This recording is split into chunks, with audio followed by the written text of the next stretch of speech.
So, hello and good evening. Welcome to a lovely session of story time.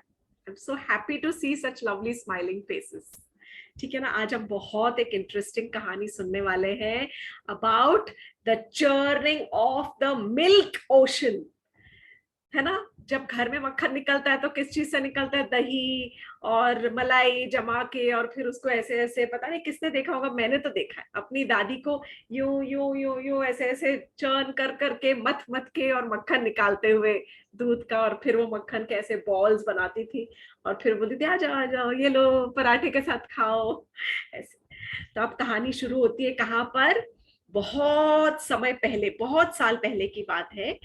एक बार एक ऋषि थे जिनका नाम था दुर्वासा ऋषि। ये कहानी विष्णु पुराण में आती है, ये वाला पार्ट। तो जो दुर्वासा ऋषि थे, एक बार वो विष्णु भगवान से मिलकर और वापस आ रहे थे, लौट रहे थे। तो विष्णु भगवान कहाँ रहते? वैकुंठ लोक में। तो वैकुंठ लोक से मिलकर जब वापस आ रहे थे तो विष्णु भगवान ने उनको अपने गले का एक हार, एक माला उनको प्रसाद के रूप में दिया था। और वो हार दुर्वासा मुनि अपने हाथों में लेकर एंड वो वापस आ रहे थे वहां से। तो आते वक्त उनको जो स्वर्ग के राजा है इंद्र, वो उनको दिखाई पड़े एक हाथी के ऊपर सवार बैठे। तो दुर्वासा मुनि ने सोचा कि चलो, जब भी कोई ऋषि मुनि आते हैं उनका मन होता है कि मैं सबको थोड़ी सी अपनी ब्लेसिंग्स दे दूं, है ना, थोड़ा प्रसाद दे दूं। अब उनके पास में वो हार था विष्णु भगवान जी वाला, तो उन्होंने वही हार इंद्र को दे दिया। इंद्र ने क्या किया? इंद्र जो था उसको बहुत अहंकार था, लॉट ऑफ प्राउड, बहुत गर्व था उसको कि मैं तो स्वर्ग का राजा हूं। उसने वो प्रसादी जो हार था वो उठा के अपने हाथी के गले में डाल दिया। ये तो हुआ इंसल्ट, अनादर प्रसाद का। और हाथी ने क्या किया आगे? हाथी ने वो हार उतार के और अपनी सूंड से वो हार को उतारा और फिर फेंका और अपने पैरों से उसको कुचल दिया और मसल के खत्म कर दिया। समझ आ गया? तो इस बात पर दुर्वासा ऋषि को बहुत क्रोध आया। और दुर्वासा ऋषि वैसे भी ही इज अ पर्सन जिनको बहुत ज्यादा जल्दी से गुस्सा आता है। तो उनको जब उन्होंने देखा कि उनकी प्रसादी हार का इतना अनादर हुआ है तो उन्हें बहुत ज्यादा क्रोध आया, बहुत गुस्सा आया। उन्होंने तुरंत इंद्र को श्राप दे दिया और श्राप देते हुए कहा कि तुमने प्रसादी हार का अनादर किया है, मैं तुम्हें श्राप देता हूं कि तुम आज से शक्तिहीन हो जाओगे और श्रीहीन हो जाओगे। मतलब तुम्हारी सारी पावर्स खत्म हो जाएंगी, तुम्हारी जो ग्लोरी है, इतना सब तुमको सलाम करते हैं, जय जयकार करते हैं, तुम्हें प्रणाम करते हैं, वो सब तुम्हारा जो रौब और रुतबा है वो सब समाप्त हो जाएगा। तो दुर्वासा मुनि ने उनको इस प्रकार श्राप दे दिया और वहां से वे चले गए। अब इसके बाद क्या हुआ? इंद्र को तो बहुत दुख हुआ, लेकिन उस श्राप का असर तुरंत हुआ। जैसे ही उस श्राप का असर हुआ, सारे के सारे देवताओं की शक्ति खत्म हो गई, शक्ति विहीन हो गए। They had no energy, no strength. जो उनके चेहरे की चमक, कुछ नहीं था उनके पास। वो क्योंकि श्राप मिला था, उन्होंने किसी ऋषि का अपमान किया और ऋषि को दुखी किया, तो उन्होंने उनको दे दिया श्राप। अब इस बात की खबर सारे देव, ये पता चल गया सारे असुरों को कि सारे जो देवता हैं वो शक्तिहीन हो चुके हैं, श्रीहीन हो चुके हैं। तो उनको जब असुरों को पता चला तो बहुत खुश हो गए, बोले अच्छा सारे देवताओं में अब शक्ति नहीं रही, चलो आक्रमण टाइम। और करते हैं, हम देवताओं के ऊपर आक्रमण करेंगे और उनको अटैक करके और उनकी सारी की सारी जो जगह है उसको हम कैप्चर कर लेंगे, जब्त कर लेंगे। तो इस बात का जब असुरों ने जब ठान लिया तो उन्होंने सब ने मिलकर और पूरे के पूरे देवलोक के ऊपर अटैक कर दिया, धावा बोल दिया। धावा बोल के, और सारे के असुर जो देवता थे उनमें तो थी नहीं शक्ति कुछ, तो वो उनका सामना ही नहीं कर सके और वो वहां से भाग गए और डर के मारे भागे, अपने अपने घरों से बेघर होकर वहां से चले गए। जब बेघर होके भागते हैं तो कहाँ जाते हैं? पहले भी मैंने बताया, सब कहाँ जाते? जब दुखी होते तो अपने मम्मी पापा के पास जाते, पापा हेल्प मी, मम्मा हेल्प मी। तो सारे के सारे देवता कहाँ गए? ब्रह्मा जी के पास गए उनसे मदद मांगने के लिए कि देखो हमें सब देवताओं ने पछाड़ दिया है, हमें पे हम पर अटैक किया है और हमारा सारा जो था, सारी जो जायदाद थी, जो हमारे घर थे, वो सारे उन्होंने कैप्चर कर लिए, जब्त कर लिए। हम क्या करें, हमारी हेल्प कीजिए, मदद कीजिए। तब ब्रह्मा जी ने बोला कि चलो ठीक है, मैं मेडिटेट करता हूँ। उन्होंने ध्यान लगाया, विष्णु भगवान को अपने मन में रख के और उनके ऊपर ध्यान लगाया।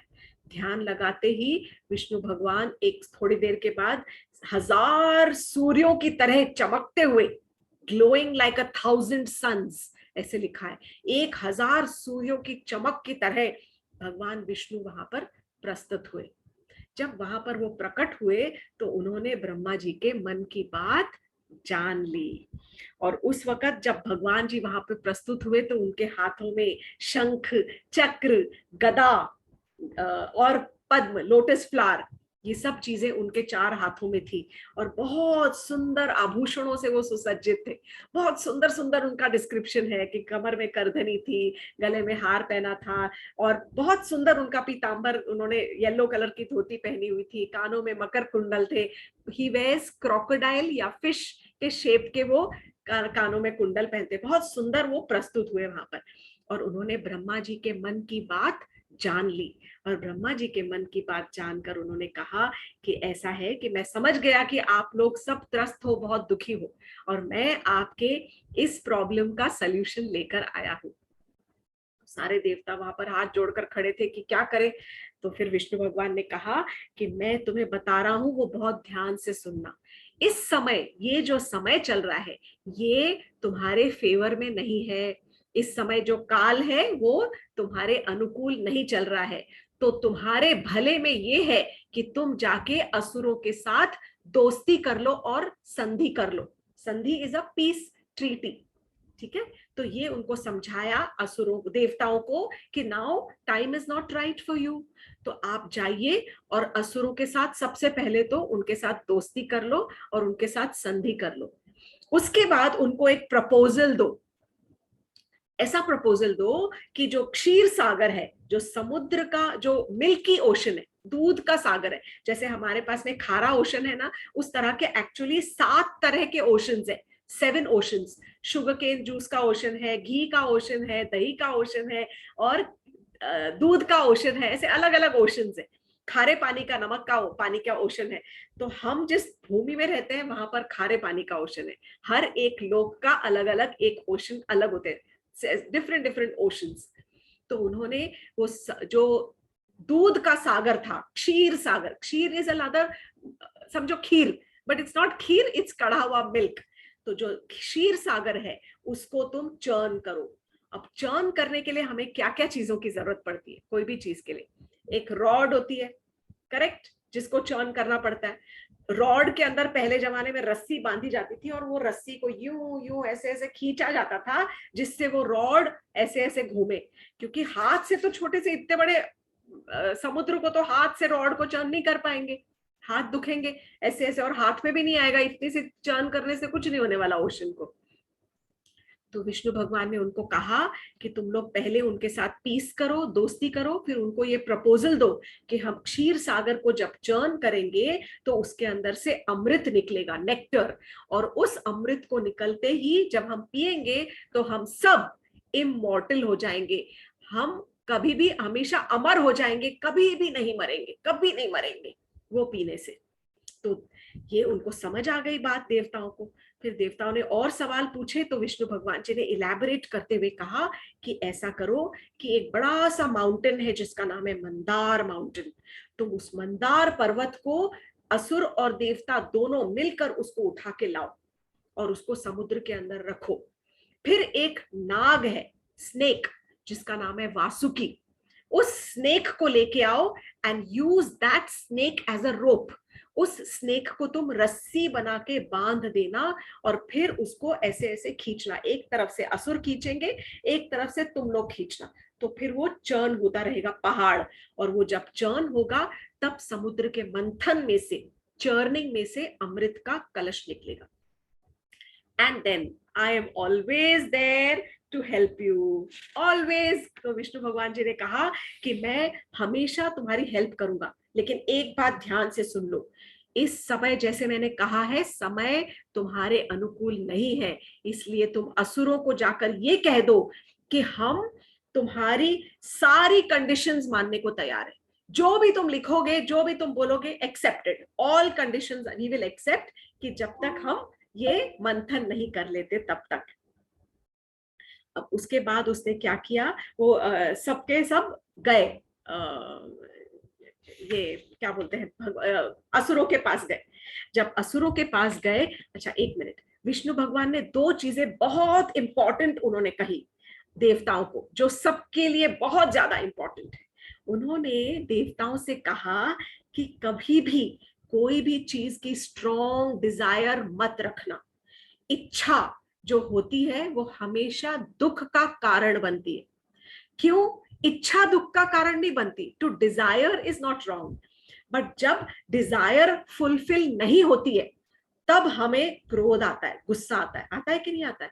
जब हम कोई चीज की इच्छा करते हैं, अरे मुझे नया वाला मोबाइल चाहिए, मुझे वो आईफोन जो भी 12 13 नया आया है प्रो, वो मुझे चाहिए, पापा मुझे ले दो, पापा मुझे ले दो। और फिर पापा बोलेंगे हाँ ठीक है ले दूंगा, फिर पापा बोलते हैं भूल गया, नहीं ले पाता हूँ, इट्स वेरी एक्सपेंसिव बेटा, अभी क्या करोगे, तुम्हारे पास है, वो चल रहा है ना। तो जब वो इच्छा फुलफिल नहीं होती है तो हमें गुस्सा आता है, और जब हमें क्रोध आता है तो हमारी बुद्धि भ्रष्ट हो जाती है। We cannot think rationally when we are angry. So जो क्रोध है वो हमारा सबसे बड़ा दुश्मन। किसी पे गुस्सा नहीं होना चाहिए। जब गुस्सा आए, डीप ब्रेथ लो, काम डाउन, और सोचो कि जिस बात पे मैं गुस्सा होने वाला हूं या हो रहा हूं वो लाजिब है कि नहीं है, वाजिब है कि नहीं, is it necessary? No, nothing, never. कहीं पर भी जो क्रोध है वो सिर्फ सिर्फ नुकसान का ही कारण बनता है। तो विष्णु भगवान जी खुद सब देवताओं से कह रहे हैं कि अनफुलफिल्ड डिजायर्स डिजायर्स को त्याग दो, सिर्फ मेरी शरण में आओ, सरेंडर अनटू मी। जब तुम मेरी शरण में आओगे और अपने काम में मन लगाकर अपना काम करोगे तो उसके तुम्हें फल अवश्य मिलेगा। मैं दूंगा तुम्हें फल, लेकिन तुम फल की इच्छा से काम मत करो, केवल काम में मन लगाकर काम करो। ठीक है, ये बहुत इंपॉर्टेंट उन्होंने बात बताई। और फिर उन्होंने ये कहा कि जब तुम समुद्र के अंदर मंदार पर्वत को रखोगे उससे पहले बहुत सारी दवाइयां उसके अंदर डालना। उन्होंने बता दी कि क्या क्या औषधि तुमको समुद्र के अंदर डालनी पड़ेगी। तो जो भी तुम ये औषधियां डालो, उसके बाद मंदार पर्वत को रखो, फिर वासुकी नाग को बांधो और असुरों की सारी कंडीशंस को एक्सेप्ट कर लेना। ये कहकर विष्णु भगवान जी वहां से चले गए। अब सारे के सारे जितने देवता थे वो अपने राजा इंद्र के पास गए। हर एक का एक रिप्रेजेंटेटिव होता है ना। सारे की सारी पूरी क्लास तो नहीं जाती टीचर के पास, एक क्लास रिप्रेजेंटेटिव जाता है। इसी तरह से देवताओं के जो राजा थे इंद्र, वो असुरों के राजा बलि के पास गए। Bali Maharaj is the king of the Devtas at that time, and Indra is the king of the Bali Maharaj is the king of the Asuras, और जो देवताओं के राजा है वो है राजा इंद्र। सो देवताओं के राजा इंद्र असुरों के राजा बलि से मिलने गए। Two leaders meeting each other. ऐसे ही होता है ना, एक प्राइम मिनिस्टर दूसरे प्राइम मिनिस्टर से मिलने जाता है, कंट्रीज के, पूरी कंट्री थोड़ी जाती। तो जब दोनों राजा मिले तो इंद्र ने उनको प्रपोजल दिया कि हम ऐसा ऐसा करेंगे। तो फिर बलि महाराज ने वो प्रपोजल एक्सेप्ट कर लिया और बोले ठीक है, डन। उसके बाद दोनों ने डिसाइड किया कि हम दोनों तो बहुत शक्तिशाली है, इंद्र भी शक्तिशाली है और बलि भी शक्तिशाली है। तो दोनों के दोनों कहाँ पहुंचे हैं? मंदार पर्वत के पास, क्योंकि उसको उठा के लाना है। तो दोनों ने अपनी शक्ति से, दोनों राजाओं ने अपनी भरपूर शक्ति से उस पहाड़ को उठा लिया। बहुत बहुत भारी भरकम पहाड़, उसको उठाया और उठाकर वो लेकर आ रहे हैं समुद्र के पास। लेकिन समुद्र के तक लेके आना पहाड़ को, नॉट पॉसिबल, किसी के बस की बात नहीं थी। इतना भारी, थोड़ी देर तक उठा के लेके गए और उसके बाद उन्होंने उसको पटक दिया। सांस फूल गई, थक गए, अब नहीं उठता ये हमसे। और तब विष्णु भगवान को रियलाइज हुआ कि ये तो इनके बस की बात नहीं है। तुरंत विष्णु भगवान अपने गरुड़ जी के ऊपर बैठकर सवार होके आ गए। तो हर एक देवता की, हर एक देवी की, भगवान की, हर एक की एक अपनी एक व्हीकल होता है, अपनी सवारी होती है। जैसे आपके पास, किसी के पास होंडा सिटी होगी, किसी के पास BMW होगी, किसी के पास मर्सिडीज होगी, किसी के पास मारुति होगी, किसी के पास रेनॉल्ट, सबकी अपनी अपनी अलग गाड़ियां हैं। कोई टू व्हीलर पे आता है, कोई साइकिल पे चलता है। इसी प्रकार हर देवी देवता का अपना एक वाहन होता है, उनका पर्सनल व्हीकल। और विष्णु भगवान का जो पर्सनल व्हीकल है वो है Garuda, who is an eagle, is a huge eagle, लेकिन वो भगवान का भक्त है। हमेशा जहां जाना होता है वो विष्णु भगवान की सेवा में हमेशा तत्पर, तैयार। और विष्णु भगवान जी को अपनी पीठ पर बिठाकर और यूं अपने बड़े बड़े पंख फैला के और उनको उनकी जगह पर जहां उनको जाना होता है वो लेके जाता है। तो एंड इज वेरी फास्ट। सो विष्णु भगवान को गरुड़ जी ने अपनी पीठ पर बिठाया और उनको तुरंत लेके गया जहां पर मंदार पर्वत को उन्होंने छोड़ के, और वो दोनों हताश होके थक के बैठ गए थे। तो विष्णु भगवान जी ने तुरंत पर्वत को अपनी पीठ पर साथ में उठा लिया, पीठ पर नहीं, साथ में उठाया, गरुड़ जी पे रखा। And within a minute, jiffy, Garud ji ने उस पर्वत को उठाकर उड़ के गए और समुद्र के बीचों बीच ले जाके मंदार को वहां पर स्थित कर दिया, टिका दिया, वहां पर ले जाके टिका दिया। अब उसके बाद क्या हुआ? उसके बाद असुर और देवता वासुकी नाग को लेके आए ना, imagine, huge long snake Vasuki, उसको बांध रहे हैं। अब यहाँ देखो, थोड़ा कॉमेडी है यहाँ पे। क्या हुआ? जब देवता थे ना, उन्होंने ऐसा किया क्योंकि विष्णु भगवान ने उनकी हेल्प की थी और वो नाग लेके आए थे मुंह से पकड़ के। So whenever you catch a snake, you don't catch the snake by its tail, क्योंकि वो मुंह से किसी को भी डस लेगा। इसीलिए स्नेक जो चार्मर होता है हमेशा स्नेक को अपने गर्दन से पकड़ता है, उसके मुंह से पकड़ता है। तो सारे देवताओं ने पहले जो वासुकी स्नेक था उसके मुंह को पकड़ लिया आगे से, और फिर उसको ऐसे लपेटा, और पूंछ की तरफ जो थी, क्योंकि मुंह उनके हाथ में था, जो पूंछ की साइड थी वो देवताओं को दे दी, असुरों को दे दी कि तुम पकड़ो। तो असुरों को लगा ये लोग कुछ गड़बड़ कर रहे हैं, थोड़ा दिमाग कम है ना सिर्फ इविल ही ख्याल आते हैं उनके मन में। तो उन्होंने सोचा जरूर कुछ तो प्रॉब्लम है कि इन्होंने मुंह की तरफ अपने तरफ की है। तो उन्होंने बोला जो तुम कर रहे हो वो हमें चाहिए। समझ गए ना, बिना सोचे समझे उन्होंने बोला कि तुमने मुंह पकड़ा है, क्यों पकड़ा है, कुछ तो तुम्हारे मन में खोट है, तुम वासुकी का जो मुंह है वो हमको दे दो और तुम पूंछ पकड़ो। देवताओं ने बोला ठीक है, क्योंकि उनको तो मिला था कि जो भी कंडीशन होंगे वो रखेंगे, एक्सेप्ट कर लेना। तो जो वासुकी स्नेक का माउथ की तरफ था वो तरफ असुरों ने पकड़ा, और फिर दूसरी साइड जो थी, वो पूंछ जो थी वो देवताओं ने पकड़ी।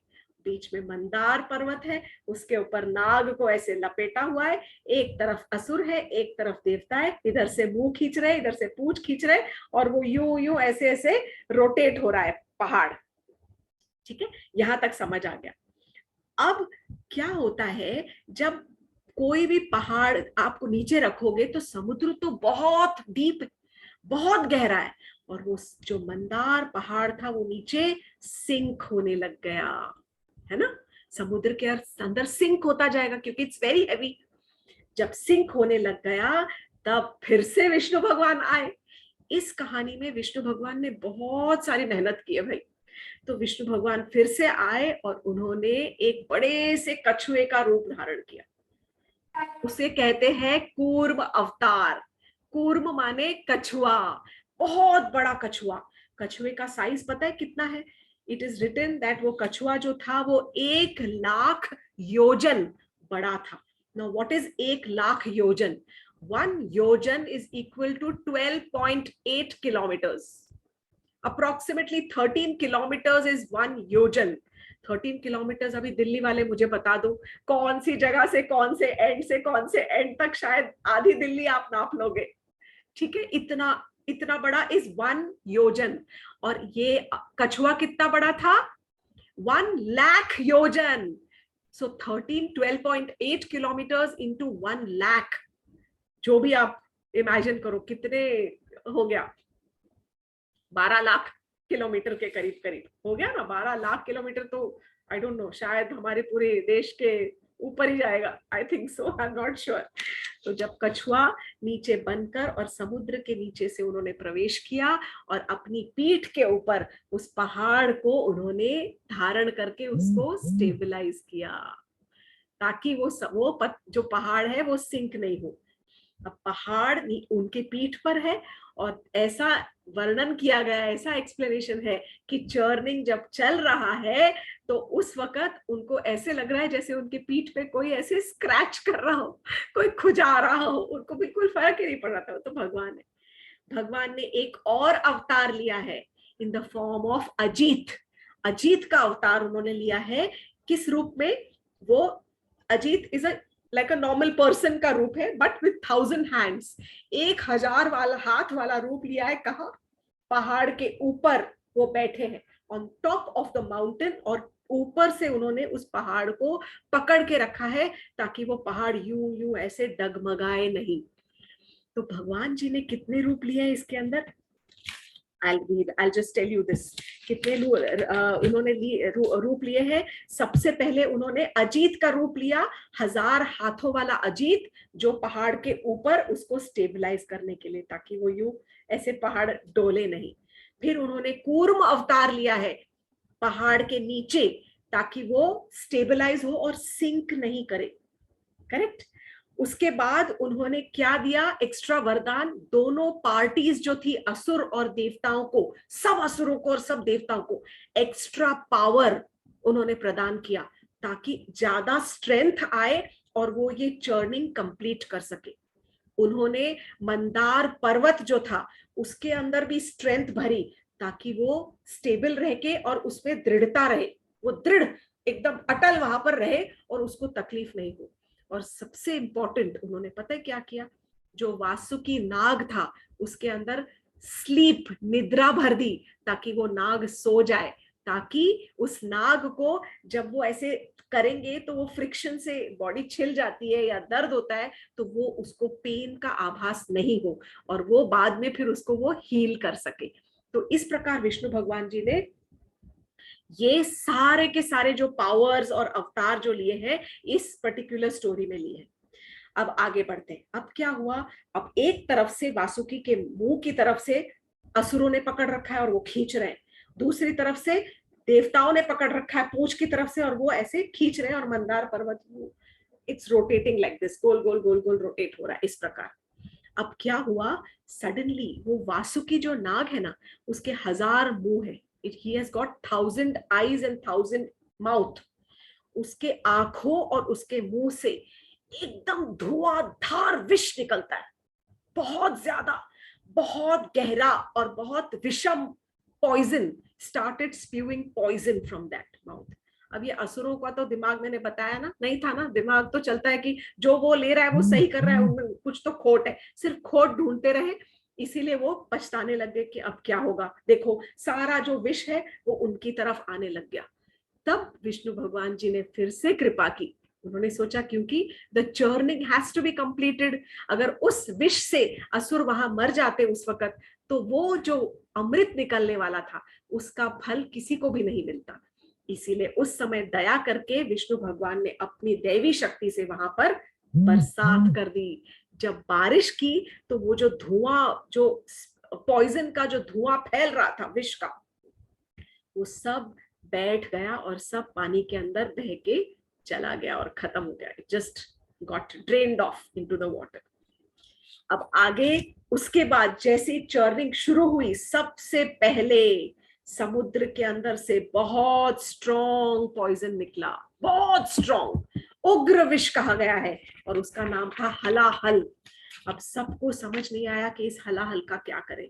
तब अगेन विष्णु भगवान जी ने सबको कहा, देवताओं को, कि शिव जी को बुला के लाओ। तब भोलेनाथ शिव जी को बुलाया गया और शिव जी आए और उनको सबने प्रार्थना की कि आप हेल्प कीजिए। तब शिव जी ने वो जो पूरा का पूरा जो विष था हलाहल, उसको लिया और उसको यूं करके ऐसे पी गए, लेकिन पी के उन्होंने यहाँ पर अपने कंठ में रोक लिया। He just drank it, लेकिन यहां तक उन्होंने रोक लिया, नीचे नहीं जाने दिया, ताकि बॉडी में उसका असर नहीं हो। इसीलिए यहाँ पर वो जो स्नेक्स भी लपेटे होते हैं वो कवर करते हैं उनके, और जो जो पूरा गला था वो पॉइजन की वजह से ब्लू हो गया। उनका, इसलिए शिव जी का नाम पड़ा नीलकंठ। कंठ माने गला एंड नील माने ब्लू, तो शिव जी का गला हो गया ब्लू। बट शिव जी को कोई असर नहीं पड़ा, यहाँ पर उन्होंने अपने हलाहल को रोक लिया और वो वहां से देवताओं ने उनको प्रणाम किया, असुरों ने भी प्रणाम किया, थैंक्स बोला, और वहां से फिर वो शिव जी तो जो थे वो चले गए। एंड द चर्निंग कंटिन्यूड, फिर से समुद्र मंथन फिर से शुरू हुआ, चलता रहा चलता रहा। अब बहुत सारी चीजें निकली समुद्र में से, फटाफट देखेंगे क्या क्या निकला। सबसे पहले निकला था हलाहल, हलाहल के बाद निकली एक ब्यूटीफुल सी काव जिसका नाम था Surabhi. Now this was not an ordinary cow, ये जो सुरभि थी ये एक स्पेशल कामधेनु गाय थी, सब इच्छा सबकी पूरी करने वाली गाय थी। तो ये गाय निकली, ये बाद में एक ऋषि को दे दी गई जो ये गाय थी। तो क्योंकि ऋषियों को ज्यादा जरूरत होती है कि गाय आई है, चलो गाय दूध देगी, गाय को प्रणाम करते तो गाय खाना भी देती थी, मेहमानों के लिए प्रसाद भी तुरंत। It was wish fulfilling cow, so Kamdhenu गाय। उसके बाद में एक बहुत सुंदर घोड़ा निकला, उच्चैश्रवा घोड़ा, तो वो असुरों ने ले लिया क्योंकि डिस्ट्रीब्यूशन हो रहा है ना। तो वो असुरों के जो राजा बलि थे उन्होंने उस व्हाइट घोड़ा जिसके पास विंग्स थे, उड़ने वाला घोड़ा था, उच्चैश्रवा घोड़ा, उस घोड़े को असुरों के जो राजा थे बलि उन्होंने ले लिया। घोड़े के बाद निकला कौस्तुभ मणि, सॉरी, घोड़े के बाद निकला एक हाथी, व्हाइट कलर्ड एलिफेंट, ऐरावत। और वो क्योंकि बलि महाराज ने घोड़ा ले लिया था तो फिर जो देवताओं के राजा थे इंद्र, उन्होंने वो हाथी अपने पास ले लिया।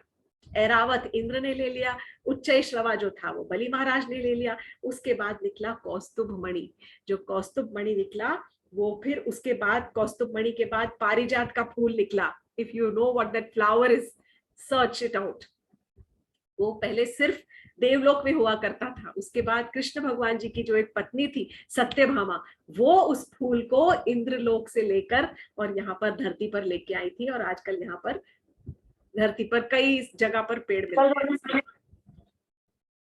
तो पारिजात का फूल निकला कौस्तुभ मणि के बाद, पारिजात के फूल के बाद एक और कल्प वृक्ष निकला, that is a wish fulfilling tree, कि उस पेड़ से जो भी मांगो वो सब कुछ मिल जाए।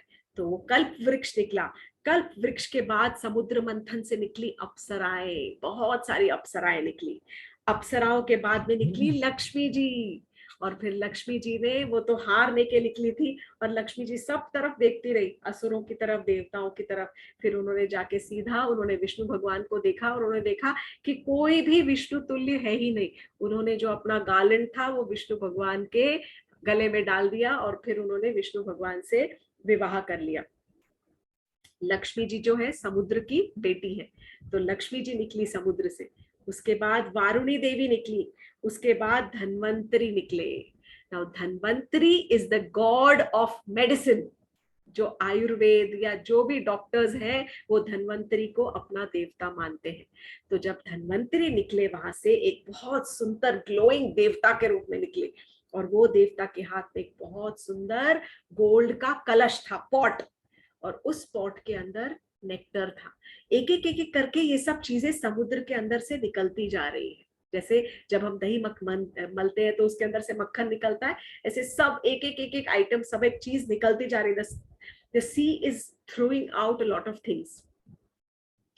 एक्चुअली बात यह है कि हम जब भी जो चीज समुद्र के अंदर डालते हैं, समुद्र सब हमें वापस फेंक देता है। So there are certain good qualities we have to learn from the sea. वो कभी किसी के गंदगी से खुद विचलित नहीं होता, वो खराब नहीं होता, सब तुम्हें वापस कर देता है। अच्छा तुम कचरा डाल रहे हो, चलो एक लहर आई और वो कचरा बाहर, फिर कोई और उसके अंदर कुछ और डालता है, अच्छाई भी, अच्छा डालता है, बुरा डालता है, वो सब बाहर। बहुत सारी चीजें, हर एक लोग, कितनी कितनी मूर्तियां निकलती हैं उसके अंदर से, गंदगी भी निकलती है। तो we have to be like that, we should not be affected by the outside world. बाहर की दुनिया की जो भी गंदगी आती है उसको अपने हृदय से निकाल के बाहर फेंक दो। हमें अपने हृदय की जो पवित्रता है, the purity of our hearts, we have the power and we are responsible to maintain the purity of our hearts.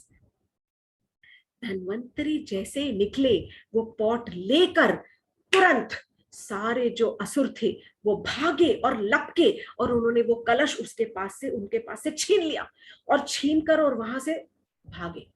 और देवता सब देखते रह गए, अरे ये क्या हुआ, इतनी मेहनत की, इतना समुद्र मंथन किया, और जो उसका जो पूरा का पूरा फ्रूट ऑफ द लेबर तो वो सारे असुर लेकर भाग गए। अब क्या करें? अब फिर सब हाथ जोड़कर विष्णु भगवान को याद करने लग गए कि क्या करें, हे प्रभु बचाओ, हमारे पास तो शक्ति नहीं है, हम क्या करें। तब तुरंत विष्णु भगवान ने वहां पर प्रकट हुए देवताओं के सामने और बोले, जरा भी चिंता मत करना, मैं हूं ना, I am there for you all the time, I am going to help you.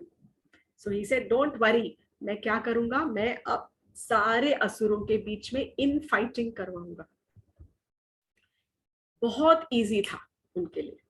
उन्होंने क्या किया, सब असुरों के दिमाग के ऊपर थोड़ा सा असर कर दिया, और सारे, एक्चुअली उसके पहले ही, बिना बिफोर ऑल ऑफ दिस, सारे असुर एक दूसरे से लड़ने लग गए। कैसे? पहले मैं, मुझे दे दो, मुझे दे दो, मुझे चाहिए ये पॉट, मुझे चाहिए। सब छीना झपटी करने लग गए कि मुझे ये चाहिए, मुझे भी चाहिए।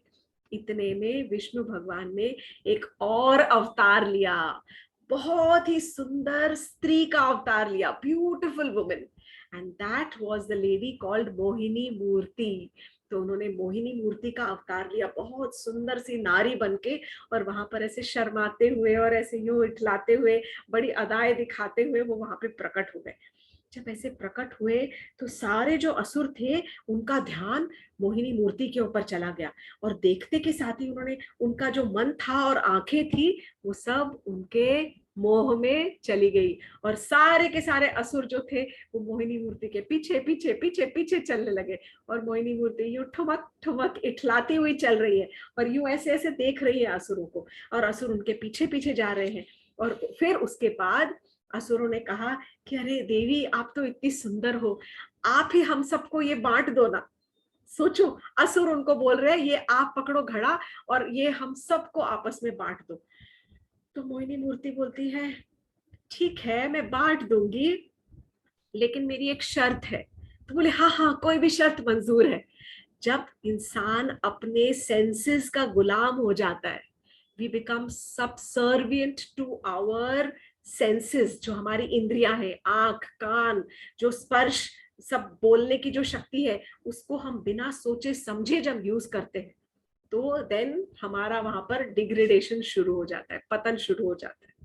तो उस समय सारे असुर पीछे पीछे पीछे पीछे मोहिनी मूर्ति के घूमते रहे, और मोहिनी मूर्ति ने क्या किया, उनसे कहा कि तुमको मेरी बात अगर एक्सेप्ट करनी है तो ही मैं तुम्हें ये बांटूंगी।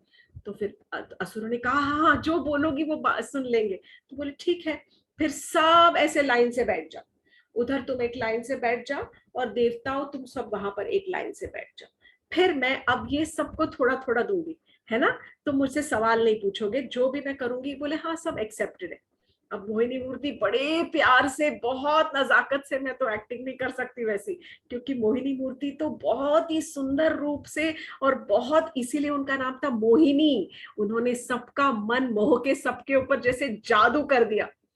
एक लाइन में असुर बैठे, एक लाइन में देवता बैठे, और मोहिनी मूर्ति यूं इठलाती हुई वो घड़ा लेकर इधर इधर आंखों से अपने असुरों की तरफ देख रही है, ताकि उनकी आंखों से आंखें मिली रहे और वो लुभाती रही उनको। और फिर यहाँ उन्होंने धीरे धीरे देवताओं को थोड़ा थोड़ा अमृत पिलाना शुरू किया। देवता थोड़ा सा लेते और पी लेते। अब वो अमृत पीने से क्या होने वाले थे, अमर, फिर उनके अंदर शक्ति आ जाती, कोई उनको मार नहीं सकता। तब वो पिलाते रहे। अब यहाँ से असुर जो था एक, उसका नाम था राहु, वो थोड़ा क्रुकेड था और थोड़ा ज्यादा इंटेलिजेंट भी था। उसने देखा कि जरूर, उसको लगा ये तो जरूर कोई चाल है, समथिंग इज ट्रिकी। तो वो राहु जो था, उसने अपनी मायावी शक्ति से एक देवता का रूप धर लिया, और वो देवता के रूप में देवताओं की लाइन में बीच में जाके बैठ गया। किसके बीच में बैठा, एक तरफ बैठे थे सूर्य और एक तरफ बैठे थे उसके चंद्र, वो जाके वहां पर बीच में बैठ गया। और मोहिनी मूर्ति क्योंकि उधर देख रही थी असुरों की तरफ, और वो यूं ऐसे पिला रही थी, तो जैसे ही वो पिलाया तो राहु ने थोड़ा सा लिया और पिया। जैसे ही राहु ने अपने मुंह में लिया, तुरंत जो सूर्य और चंद्र थे उनको रियलाइज हो गया कि ये तो देवता नहीं है, ये असुर है। उन्होंने तुरंत मोहिनी मूर्ति को कहा कि ये तो असुर है, and within a moment, second, Mohini Murti ने तुरंत अपना जो घड़ा था एक तरफ रखा और सुदर्शन चक्र को बुलाया और सुदर्शन चक्र से राहु का गला काट दिया और राहु का जो सिर था वो गिर गया, बिकॉज जो अमृत था वो उनके नीचे तक नहीं जा पाया था। अगर नीचे चला गया होता तो वो अमर हो गया होता, वो एक असुर, फिर उसको कभी कोई मार नहीं सकता था। पर क्योंकि अमृत उसके यही तक था इसलिए गला कट गया और गला गिर गया, लेकिन जो उसका जो सिर था वो तो अमर हो गया, क्योंकि उतने में तो उसने अमृत पी लिया था ना। तो दिस पोर्शन बिकेम इमॉर्टल। तो राहु के दो हिस्से हो गए, the top portion became Rahu and the body is known as Ketu. उनका जो धड़ था उसे हम केतु के नाम से जानते हैं और जो ऊपर का हिस्सा था उसे हम राहु के नाम से जानते हैं। और तुरंत ब्रह्मा जी ने फिर, ताकि वो जो सिर है वो इधर उधर भटके नहीं, ब्रह्मा जी ने उस राहु को एक प्लैनेट बना दिया, एक ग्रह बना दिया। क्यों? इसके बाद एक उन्होंने जो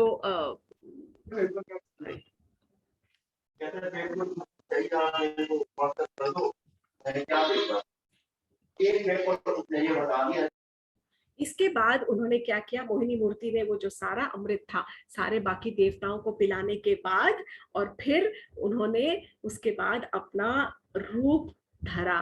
असुरों को पता चल गया कि ये तो चीटिंग हुई है, और फिर उन्होंने अपना नॉर्मल जो विष्णु स्वरूप था वो अपने विष्णु स्वरूप में वहां पे प्रकट हुए और प्रकट होकर और अपने गरुड़ जी के ऊपर बैठकर वो वहां से चले गए। अब देवताओं में शक्ति आ गई बहुत, बट द असुर दे वर ऑल फीलिंग चीटेड। उनको लगा था हमारे साथ धोखा हुआ, ये तो नॉट एक्सेप्टेड। उन्होंने क्या किया, धावा बोल दिया, फिर से आक्रमण। असुरों और देवताओं में बहुत घमासान युद्ध हुआ, बहुत घमासान युद्ध हुआ है, बहुत जबरदस्त। कई राजा मारे गए, लेकिन इसमें क्या था, सारे देवताओं को तब तक अमृत मिल चुका था, तो देवता तो सारे अमर हो गए थे। इसीलिए सारे के सारे जो असुर थे वो युद्ध हार गए। बहुत सारे एक्चुअली असुर उस समय मारे भी गए, और उसके बाद जब ये हार गए तो फिर से उनको अपना राज्य मिल गया। And then all the asuras they ran away from there. सारे के सारे वहां से वो भाग गए और फिर से सारे देवता जो थे अपने अपने घरों में वापस चले गए। तो इस कहानी से हमने ये देखा कि विष्णु भगवान ने एक तो कितने सारे अवतार लिए हैं इस समुद्र मंथन की कहानी में। सबसे पहला उन्होंने अजीत बने थे, 1000 हाथ वाले अजीत, जिन्होंने मंदार पर्वत को ऊपर से पकड़ के रखा था ताकि वो यूं यूं डावाडोल ना हो। फिर वो कूर्म अवतार लिया था, जिससे मंदार पर्वत उनकी पीठ पर टिका रहे और स्टेबल रहे और वो सिंक नहीं हो। करेक्ट।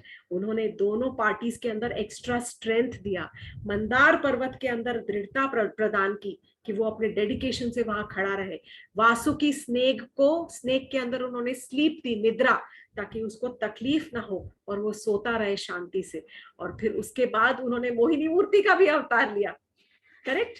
मोहिनी मूर्ति का अवतार लेने के बाद उन्होंने वो सारा का सारा जो डिस्ट्रीब्यूशन था वो सब इसके अंदर सारे देवताओं में वो डिस्ट्रीब्यूट किया, एंड वेरी नाइसली और ट्रिक से, ताकि असुरों को फायदा न हो। क्योंकि अगर असुरों को ये सारा का सारा कुछ अमृत मिल जाता तो वो तो सारी दुनिया को तहस नहस कर देते। पावर अगर गलत इंसान के हाथ में आ जाती है तो वो उसका नुकसान ही, गलत फायदा ही उठाता है। इसीलिए हमेशा पावर अगर अच्छे आदमी के हाथ में हो तो वो अच्छा कार्य करेगा, और पावर अगर गलत आदमी के हाथ में हो, इविल माइंडेड लोगों के हो, तो वो उसका सही उपयोग करना नहीं जानते। और सबसे इंपॉर्टेंट जो लेसन मैंने सबसे बताया था पहले, उन्होंने क्या कहा था विष्णु भगवान जी ने, वेरी वेरी इंपॉर्टेंट, कि अपनी जो इच्छाएं हैं, इच्छाओं पे थोड़ा कंट्रोल करो। बहुत ज्यादा we are so enamoured by the beauty of the world, सब चीजें हमें इतनी लुभावनी लगती है। यही तो है प्रॉब्लम। आंखें, जब हम देखते हैं अपनी आंखों से तो हम आंखों से अट्रैक्ट होते हैं, कुछ अच्छी चीज सुनते हैं तो उससे अट्रैक्ट होते हैं, कुछ अच्छा खाने को मन करता है, our tongue not under control, ये होटल का खाना खाना है, वहां का खाना खाना है, फाइन, लेकिन इतनी स्ट्रांग नहीं होनी चाहिए कि अनफुलफिल्ड जब रह जाए वो डिजायर तो उससे फिर हमें गुस्सा आने लगे कि अरे पापा ने तो प्रॉमिस किया था कि हमको ले जाएंगे आज वहां छोले भटूरे खिलाने और आज नहीं लेके गए। तो वो जब डिजायर अनफुलफिल्ड होती है तब फिर वो गुस्से में कन्वर्ट नहीं होनी चाहिए। That is where we have to take care that we should not let anger overpower us. Correct? Only if we surrender, अगर हम भगवान के प्रार्थना करके उनसे शरण ले लेंगे कि हम जो भी काम करेंगे पूरे मन से करेंगे, और आप कुछ ना कुछ फ्रूट तो फिर आप दे ही दोगे उसके बाद में। You will give us the fruit of our labour. इतना भरोसा रखो भगवान जी के ऊपर। तो ये थी कहानी समुद्र मंथन की और कूर्म अवतार की, जहां पर उन्होंने कछुए का रूप लिया था। पहले हमने एक मत्स्य अवतार की कहानी सुनी थी जिसमें भगवान जी ने एक फिश का रूप लिया था, और इसमें हमने सेकेंड अवतार जो लिया था वो था टॉर्टोइस का। In the history he has evolved. हर एक स्पीशीज, वो ये बताते कोई भी स्पीशीज कभी भी कम नहीं है। Extend your compassion to the entire world. So I stop here and we will conclude story time today and we can take some questions.